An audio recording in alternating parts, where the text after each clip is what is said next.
Mangalagiri CPI కార్యాలయంలో CPI అగ్రనేత సురవరం సుధాకర్ రెడ్డి చిత్రపటానికి సిపిఐ నాయకులు పూలమాలలు వేసి నివాళులర్పించారు.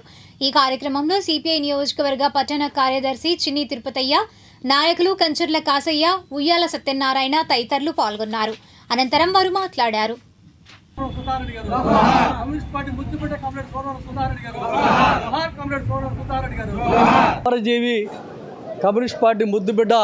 కామ్రేడ్ సోదరు సుధాకర్ రెడ్డి గారు నిన్న రాత్రి 10:30కి చెందారు.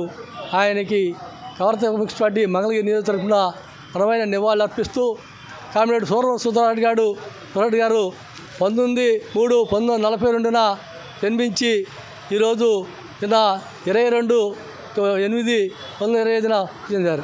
ఆయన భారత కమ్యూనిస్ట్ పార్టీ ముద్దుగడ్డగా, విద్యార్థి నాయకుడిగా, యువజన నాయకుడిగా ఈ ప్రాంతంలో యువజన నాయకులు అందరికీ కమ్యూనిస్ట్ పార్టీకి ఇంకా ఆయన ఈ ప్రాంతంలో బాగా ప్రదర్శితులు.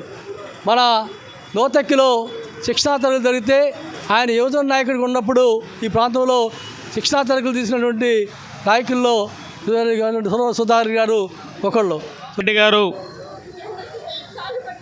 అంతిమ శ్వాస విడిచారు. సురవరం సుధాకర్ రెడ్డి గారికి మంగళగిరి నియోజకవర్గంతో చాలా సంబంధం ఉంది. ఇక్కడ అనేక సార్లు సభలు, సమావేశాలు, బహిరంగ సభలు, జనరల్ బాడీ సమావేశాలు, రాష్ట్ర కార్యదర్శిగా, జాతీయ కార్యదర్శిగా, పార్లమెంటు సభ్యుడిగా ఈ ప్రాంతంలో ఎంతో అనుబంధం ఉన్నటువంటి కామ్రేడు సురవరం సుధాకర్ రెడ్డి గారు.